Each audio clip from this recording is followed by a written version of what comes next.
It's Christmas Eve in 2022, and Dan, a former sergeant currently working as a teacher, is supposed to be helping his wife Emmy and his daughter Muri with a party. Instead, he's on the phone trying to apply for his dream job at a lab, but unfortunately his application is rejected. After throwing a disappointed tantrum outside, Dan joins his daughter on the couch and reminds her to do what nobody else is willing to do. The family then watches an important soccer match, but the game is suddenly interrupted when a glowing cloud of smoke and electricity appears on the field and people start coming out of it. These people look like soldiers and they're led by Lieutenant Hart, who informs everyone that they come from the year 2051.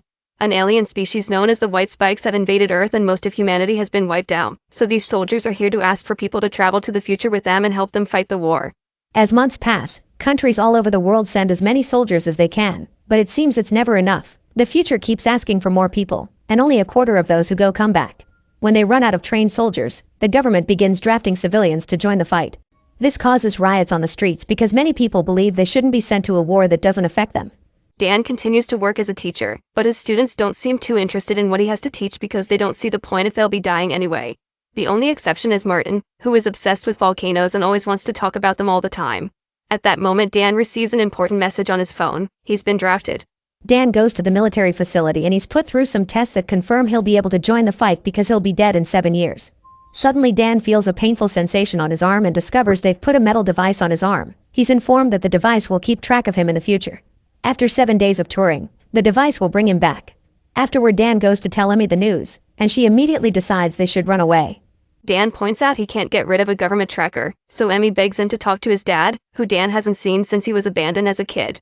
Putting pride aside for the sake of his family, Dan goes to see his father James to ask for his help, but James thinks Dan was sent by the government to spy on him and an argument ensues. In the end, Dan has to leave with the device still attached to his arm. He returns home to give his family the bad news, but he also promises he'll be back. The next day, Dan goes to the training facility, where he befriends a scientist named Charlie and a fighter called Dorian, who is going back for his third draft. They receive basic training, which includes shooting and first aid, before they're given a full explanation of how the time travel technology works. The time link is similar to two rafts on a moving river, and a river can only move between those 2 points. That's why they can only travel between 2022 and 2051. Those are the fixed points and they can't choose something right before the war. Sometime later, the trainees are resting in the barracks when suddenly the alarm begins ringing. It's time for them to leave. The trainees are confused because they were supposed to have 7 days of training, but they're told the future can't simply choose when they need help. Once everyone has gathered, the time link is activated and a cloud like it appeared during the soccer match begins absorbing them into the future. They're supposed to be going to Miami Beach, but in the control room, something goes wrong with the output coordinates. The group appears in the sky right above the city and falls on top of a building, which causes many of them to instantly die. The remaining members manage to save themselves because they fall into a pool and they only have to swim out. The team looks down at the city of Miami and finds it in complete ruins. They don't know how to proceed, but at that moment they're contacted by a colonel, who informs them the city has been overrun by white spikes, so soldiers are coming to completely bomb the place. The team's mission is to rescue a research team that is trapped inside a laboratory. The colonel knows Dan has experience in the military and puts him in charge of the team. Dan guides the team throughout the city, giving them indications of how to move properly and finding death and destruction everywhere they go. They find the lab building and when they enter it, they discover a dead alien, so Dorian takes a claw as a trophy. Further inside they find the research team, but they're all dead as part of an alien trap. The colonel asks them to retrieve all the copies of the research and to hurry because if there are bodies around, the white spikes will be back and the jet fighters are coming closer. The team rushes to pick up all the necessary items, then they start making their way downstairs as quietly as possible. However, one of the guys hears a noise and when he looks up, they finally discover what white spikes look like. The alien shoots a spike from its tentacles, killing one of them, and the team immediately opens fire. Their bullets can't seem to damage the alien's thick skin, but at least it seems they can slow them down as they run down the stairs and find an exit hallway. The aliens kill and capture many team members on the way, so Dan stays at the back to defend them. Since his bullets won't work, he attacks with a fire axe, which isn't that effective either. Luckily, Dorian comes to the rescue and kills the creature by teaching the team that the only weak spots are the neck and the belly. With lots of white spikes coming after them, the team runs down the streets until they find the tank that is coming to rescue them. Unfortunately, the white spikes get to the tank first and destroy it. Now the team has no choice but to fight the aliens while at the same time trying to find cover. As more and more team members fall to the aliens' attack, the survivors fall inside a tunnel, and Dan stops to rescue a fallen trainee. This delays the entire team, and 2 of the trainees decide to stay behind and act as a shield against the aliens so the rest of the team can run away. At that moment, the jets finally arrive and bomb the entire area. Hours later, Dan and Charlie wake up in a forward operating base in the Dominican Republic.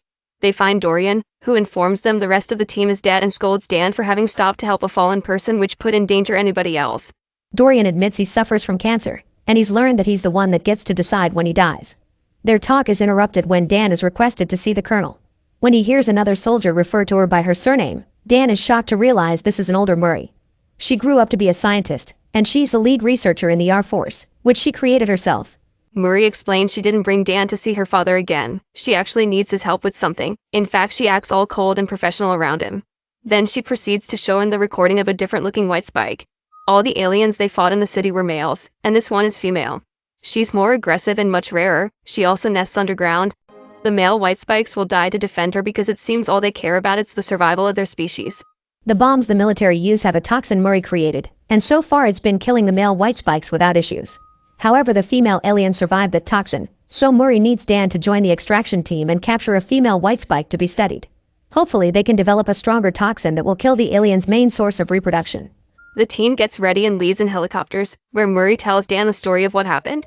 The aliens showed up out of nowhere in Russia in 2048, somehow avoiding all satellite imagery and radar. It only took them 3 years to take over the world, and they don't care about material things, they just want humans as food. Dan wants to know what happened to him before he died, but Muri thinks it's better not to go down that road. Moments later, they arrive at the nest, where they find a bunch of soldiers trying to tie up the female white spike. The alien is furious and begins attacking the soldiers, killing lots of them.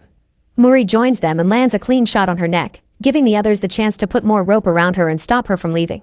Finding herself caught, the female alien cries out to call for her protectors, and soon the area is swarmed with aliens. While the female tries to attack Muri, Dan comes down and shoots at as many aliens as he can before joining the others in the nest to help save his daughter. Together the soldiers push the female into the cage in a helicopter, but now the males are trying to attack the helicopters too to save her, even making one crash. Dan and Muri run to a jeep and start firing at the aliens to give the helicopters the chance to escape with the cage. Afterward, the two of them drive at a great speed to escape the area. They stop at a beach to send an SOS flare, and Muri scolds Dan for acting without thinking. Dan just wants to protect her, but Muri doesn't believe him and explains he left the family when he was 12 because the depression of not working on what he wanted hit him hard. When she was 16, Dan was in a car accident, and Muri was at the hospital when he died. Muri is hurt by all this, and Dan has no words because he can't believe he became like his father. Suddenly he realizes he may understand James when he said that the war left him in a dark place mentally. The female white spike is taken to a fortified offshore oil platform, where the time machine is kept. She's chained and given a huge amount of sedatives every hour. Dan and Muri work together on analyzing the alien's DNA and trying to discover how she stops the toxin from killing her. It's a lot of work that takes them many days, but it also allows them to bond again and chat in a more friendly way while they share meals. The night before Dan has to leave, he tells Muri that he's proud of her and that her mother would have been proud too. Dan tries to tell Muri she needs to rest and to give him more to do since he's supposed to be here to help after all. Muri takes the chance to finally explain why she brought him here. Once she finds a way to make a stronger toxin, he needs to take it back to the past to mass produce it and get it ready for when the aliens arrive. That's why she's working like crazy to finish tonight. She needs to be done before he leaves. Dan doesn't want to leave Muri behind to her death, but Muri points out she called him because she's the only one she can trust.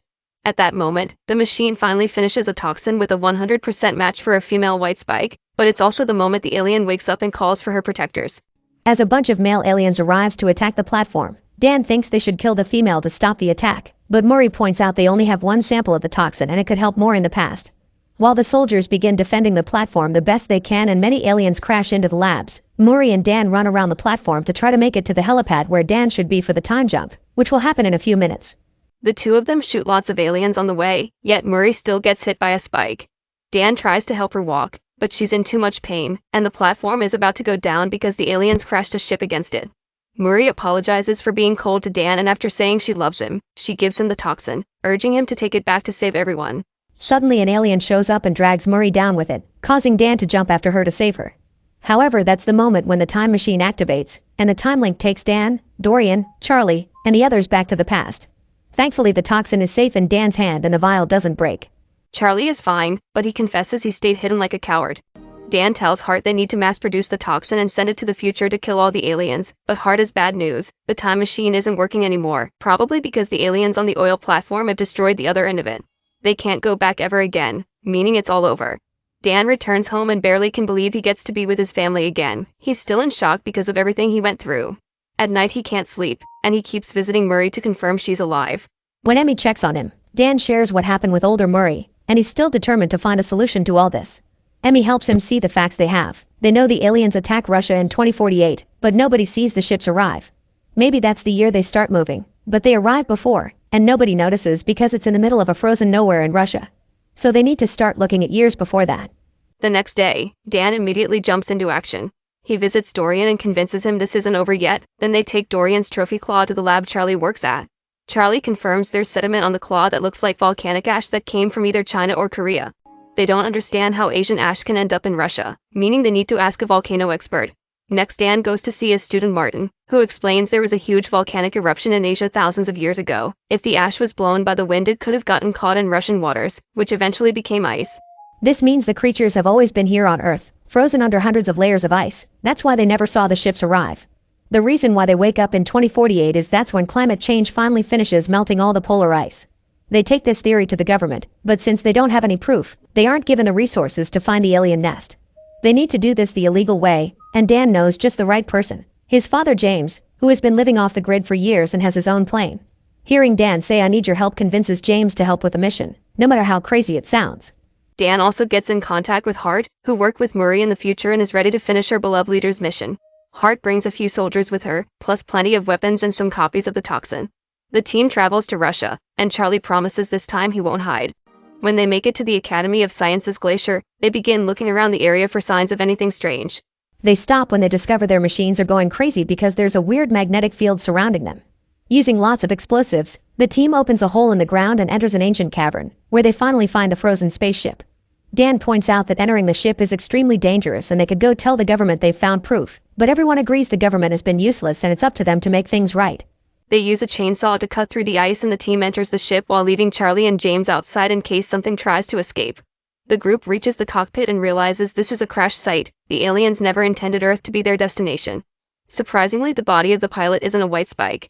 They go into another room and find the actual white spikes inside a series of biopods, which makes them realize they're cargo. They're bioengineered creatures that were used by the pilot's alien race as weapons to colonize other planets. The team begins injecting the pods with the toxin and watches the white spikes wriggling in pain, confirming the toxin kills them. However, their cries also wake up the aliens that haven't been injected yet, causing them to break their pods and attack. The team shoots as many as they can, but some of them manage to escape. Dorian points out they have no choice but to blow up the ship, so he gives Dan his claw and accepts to stay behind or activate the bomb once everyone is out. James begins shooting at the aliens that escape, but Charlie's weapon gets stuck and he begins killing the creatures with a chainsaw. Dan makes it outside and warns them to run away while Hart and the others are swarmed by a huge colony of aliens. Not being able to wait anymore, Dorian makes the bomb explode, bringing everyone creature down with him and dying on his terms like he wanted. Dan, Charlie, and James get out of the cavern before the explosion hits them, but James explains he saw an alien with a red belly escape. Dan realizes that's the female, so they split up to go after her.